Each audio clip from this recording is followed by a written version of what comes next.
हाँ, अनुज, मुझसे बात करो। तुम्हारा चेष्टा है, उत्तर दो से।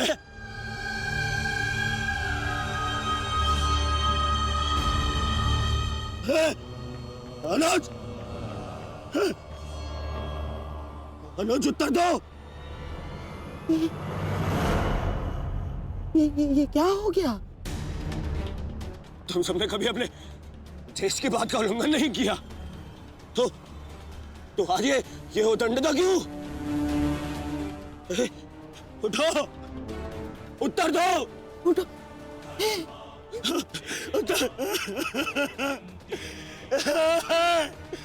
बात करो मुझसे।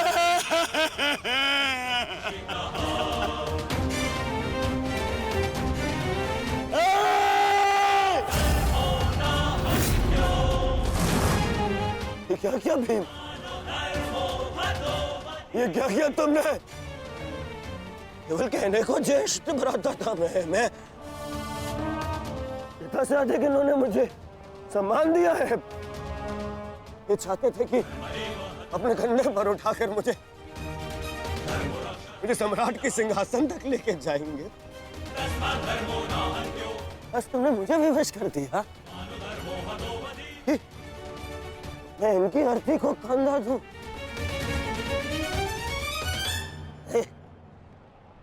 तुमने उचित नहीं किया है भीम, उचित नहीं किया। मैं छोड़ूंगा नहीं तुम्हें, कदर मैं नहीं छोड़ूंगा।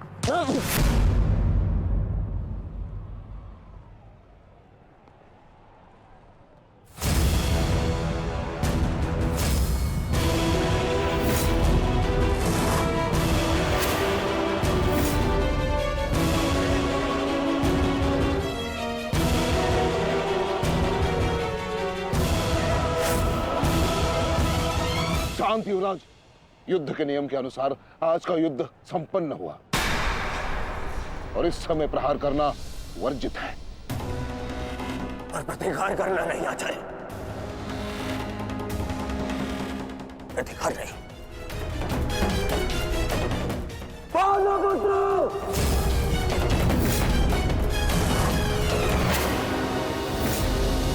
अपने इन 5 भाइयों के निर्मम हत्या का प्रतिशोध लूंगा मैं।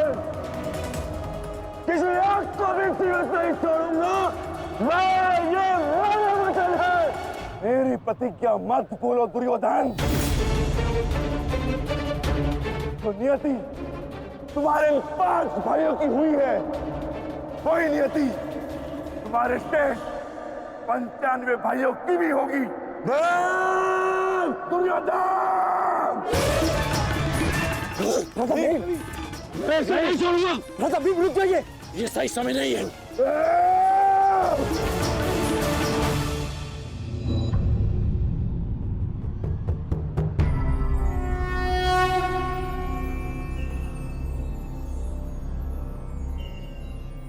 श्रेष्ठ यही होगा कि दोनों पक्ष अपने नियमों को स्मरण रखें।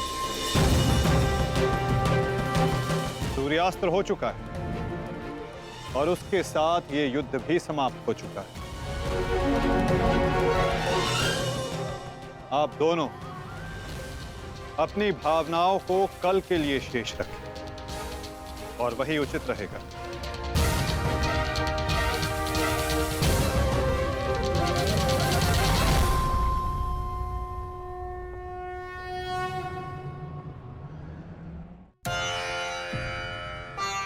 मैं आपको पुनः लौटा रही हूँ महादेव।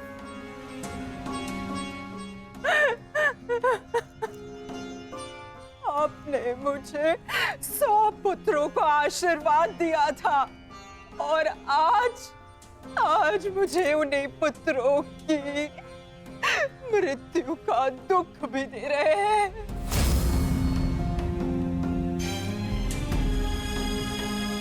विलाप ना करो गांधारी,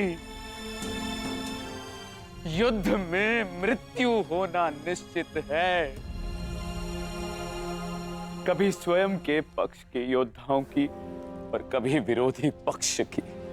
ईश्वर को दोष मत दो। ईश्वर का धन्यवाद करो कि तुम्हारे पुत्रों को वीर गति प्राप्त हुई है। आपके मन को समझाने के लिए ये तर्क पर्याप्त हो सकता है आर्य, परंतु मैं क्या करूं? मैं तो एक माता हूं ना। मेरे तप के बदले महादेव ने मुझे ये आशीर्वाद दिया था, तो फिर ये मेरे तप का फल मुझसे कैसे छीन सकते हैं? कैसे आर्य? पूछे इनसे, इन्होंने ये अनर्थ क्यों होने दिया? जो पहले मुस्कान दी तो फिर बाद में आंखों में अश्रु भर दिए। ऐसे ईश्वर नहीं चाहिए मुझे, नहीं चाहिए। दासी, तुम इस शिवलिंग को इस कक्ष से, इस महल से बाहर कर दो।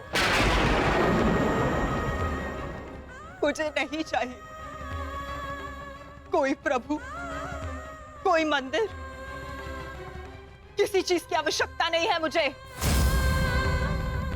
तुम्हें जो उचित लगे तुम वो करो गांधारी।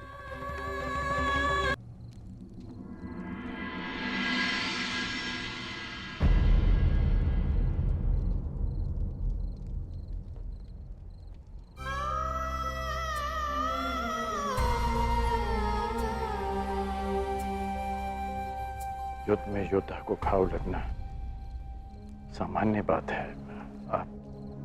आप चिंतित मत होइए। मैं जो भी कर रही हूँ अपना कर्तव्य समझकर नहीं, बल्कि पश्चाताप समझकर कर रही हूँ। एक पुत्र को खोने का कष्ट, उसकी पीड़ा एक माता ही समझ सकती है। मैं भी एक माता हूं, परंतु दुर्भाग्य से इस अनर्थ को रोकने में सक्षम नहीं हूं। इसलिए लेप लगा रही हूं, अपने मन के घाव को थोड़ी शीतलता देने का प्रयास कर रही हूं। पुत्र, तुम दुर्योधन के पास जाओ। इस समय उसे अपने मित्र की सबसे अधिक आवश्यकता है।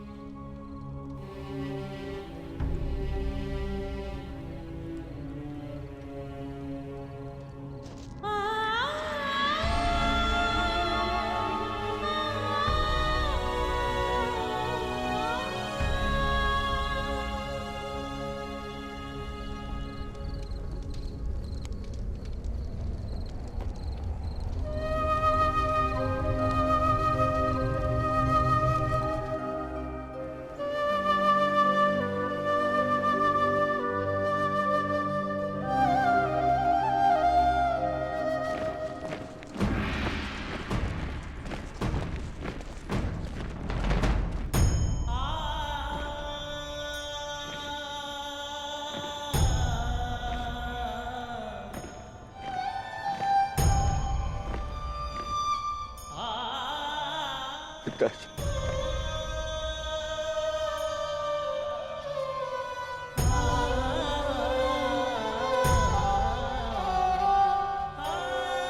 पिताजी, ये मौन रहो और इस अंतिम संस्कार की विधि को रोको।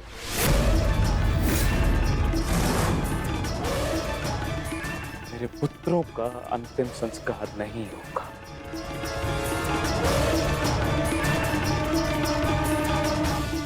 महाराज, ये कैसा अनर्थ करने जा रहे हैं आप? देखिए, इस संसार में आने वाले का और इस संसार से जाने वाले का संस्कार अत्यावश्यक होता है, अन्यथा इनकी आत्माओं को कैसे मुक्ति मिलेगी? क्या कर रहे हैं आप? क्या इस संस्कार से मुझे मेरे पुत्रों को खो देने की पीड़ा से मुक्ति मिल सकती है शकुनी? क्या इस संस्कार से उस दहल पर लगे चिन्ह जो महारानी गांधारी के शरीर पर आज भी है, क्या वो मिट सकते हैं? तुम्हारे लिए वो केवल 5 सैनिक थे, किंतु मेरे लिए वो मेरे अंग, मेरे शरीर मेरी आत्मा के 5 हिस्से थे, 5 अंश थे। आज मैंने अपनी आत्मा के वो 5 अंश भी खो दिए और इससे अधिक हानि अब मैं सह नहीं सकता। मैं वर्तमान नहीं देख सकता, परंतु भविष्य देखने की क्षमता आ गई है मुझ में। हस्तिनापुर का महाराज होने के नाते ये मेरा निर्णय है कि इस युद्ध को इसी क्षण रोक दिया जाए।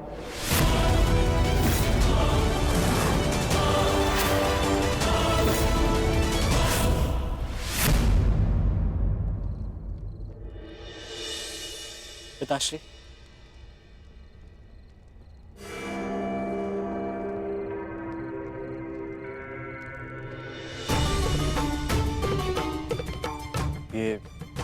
ये किसके लिए? आपके लिए पिताश्री। आज आपको अंगराज कर्ण के 2 बाण लगे थे ना, उनके उपचार के लिए।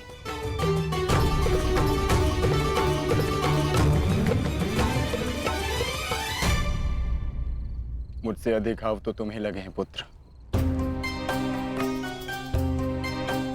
मैंने सुना तुम्हारे और दुर्योधन के मध्य हुए द्वंद्व के विषय में।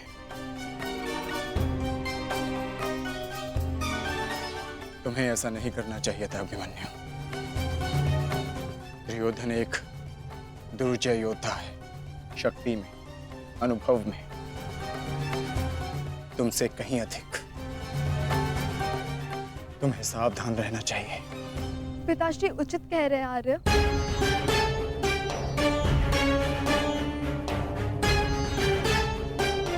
किंतु एक योद्धा के लिए ये विचार सुनना और स्वीकार करना दोनों ही अनुचित है। और छिपकर 2 योद्धाओं की बातें सुनना भी अनुचित है उत्तरा। इसलिए यहाँ आओ।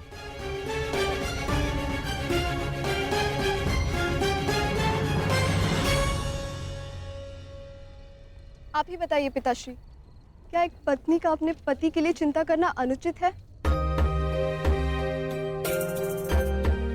आप कहते हैं तो ये मान जाते हैं, और मैं कहूं तो ये मुझ पे बरस पड़ते हैं।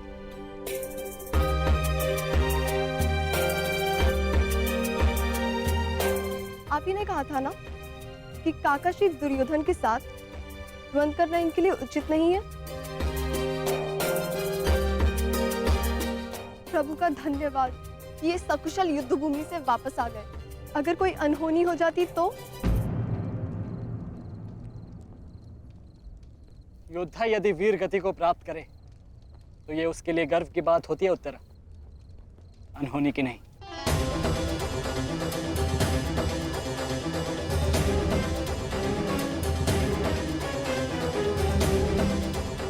मुझे तुम्हारे साहस और कौशल पर गर्व है पुत्र, परंतु उत्तरा का कहना भी अनुचित नहीं है। प्रत्येक पत्नी को अपने पति की चिंता होती है। उत्तरा केवल तुम्हें सुरक्षित देखना चाहती है पुत्र। और मैं हस्तिनापुर के मधान युवराज का अहंकार तोड़ना चाहता हूं पिताश्री। जब भी रणभूमि में मेरी दृष्टि उन पर पड़ती है तो मेरे कानों में माता द्रौपदी की करुण पुकार गूंजने लगती है, और फिर मैं स्वयं को रोक नहीं पाता। तो आप दोनों पूर्णतः निश्चिंत रहिए।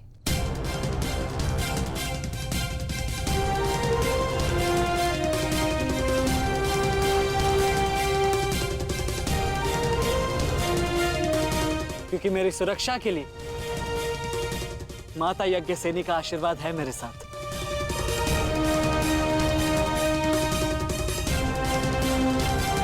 और जब तक ये मेरे साथ है मुझे कुछ नहीं हो सकता।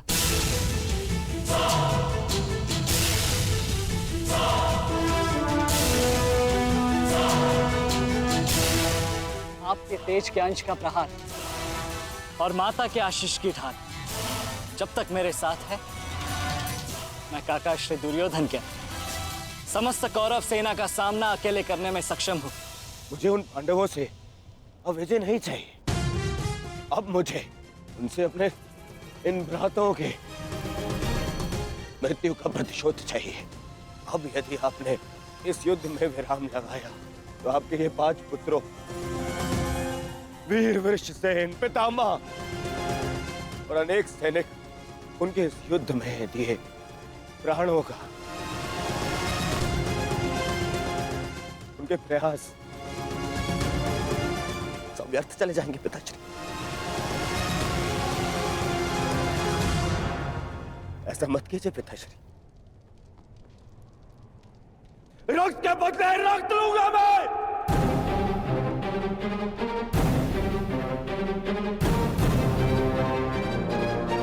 अपने अपने अपने पुत्र को है। वो पांडव अपने पुत्र को के और अब मुझे पाएंगे पिताश्री। मूर्खतापूर्ण बातें मत करो दुर्योधन। पितामह और अपने भाइयों के परिणाम से आने वाले भयानक भविष्य के संकेत को समझो। तुम्हारे होते हुए, गुरु द्रोण के होते हुए, कर्ण के होते हुए मेरे 5 पुत्रों को निर्दयता से मार दिया गया। पुत्रों को खोकर मैंने युद्ध जीत भी लिया, तो भी ये पिता हारा हुआ ही कहलाएगा। पुत्र, अब और विनाश मैं नहीं सह सकता। मैं कल ही कुरुक्षेत्र जाकर पांडवों से संधि की याचना करूंगा।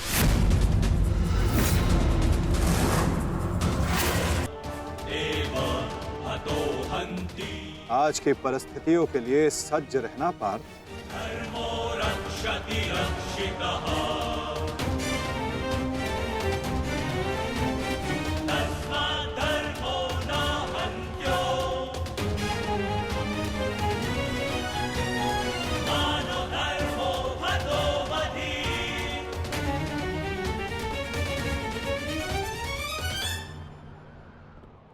अपनी रणनीति बनाने से पूर्व हमारे लिए शत्रु का मन जान लेना, उसकी रणनीति जानना हमारे लिए आवश्यक है।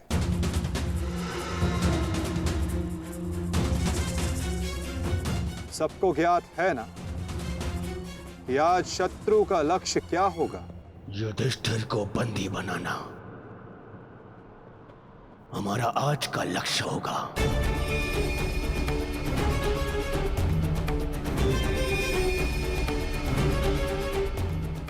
युधिष्ठिर को बंदी बनाकर मुझे इस युद्ध को यही समाप्त करना है। मेरे आज भाई वीरगति को प्राप्त हुए हैं अब तक।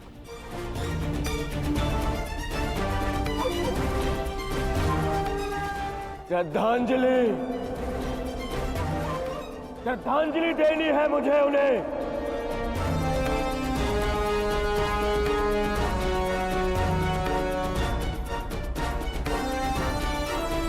बहुत पीड़ा भरी मृत्यु दी है उस भीम ने मेरे भाइयों को। इन पांडवों को इतनी पीड़ा दूंगा कि अपनी मृत्यु की भिक्षा मांगेंगे ये मुझसे।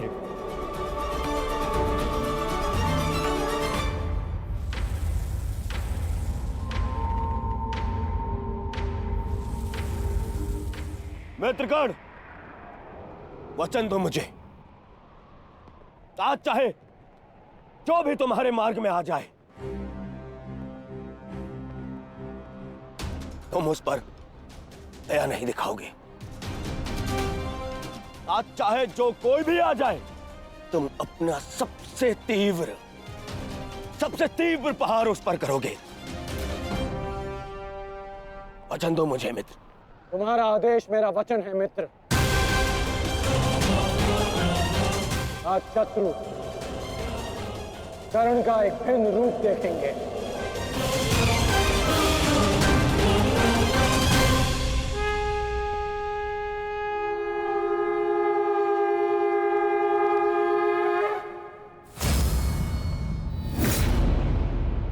आक्रमण! आक्रमण!